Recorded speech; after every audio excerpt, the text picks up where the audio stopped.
بسم الله والصلاة والسلام على رسول الله وعلى آله وصحبه وسلم. إلهي سبحانه وتعالى بمهضله ما أنت وتاريخه أي تهي تضبيط بنك بيشا ديسمبر سنة لبضة كون يشاني لباتنك حرونت وزارة بيرها ورابك يهرمرين الرمية دولة قبلتك وغوي بري عاصمة الأسعانات وحيسوي يمد هيدها لشقية وزارة بيرها أرمها horumarinta beeraha ka shaqeeya iyo wasaaradda wasiir ku-xigeenka agaasimaha guud staafka wasaaradda agaasimayaasha waaxaha kala duwan dhammaan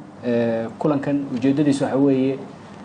maadaama wasaaraddu ay tahay wasaarad ka shaqeynaysa horumarinta wax soo saarka beeraha waraabka iyo horumarinta reemiga in bulshada waqooyi bari iyo hay'adaha la xiriira in la yeesho wada shaqeyn iyo iskaashi iyo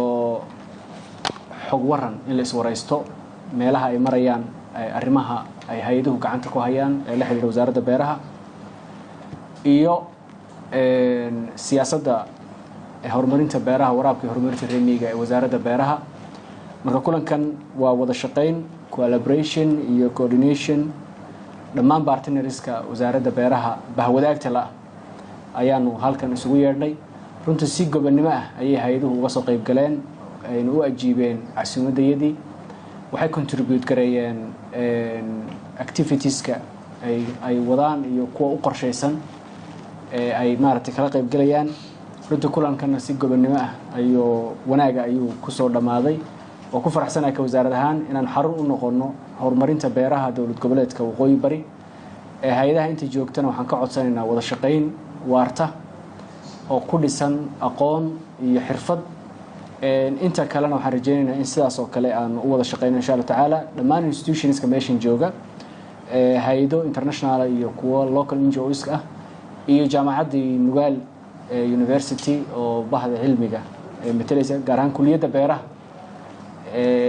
deegaanka iyo xanaanada xoolaha ee wasaaradda kulliyadda beeraha jaamacadda Nugaal dhammaantiinba staafka wasaaradda wasiirka iyo agaasimaha guud iyo agaasimo waaxeedyada iyo shaqaalaha hay'adaha dhammaan ka soo qayb galayaasha waxaan leeyahay waan mahadsantihiin fariinteena ugu dambeysana waxa weeyaan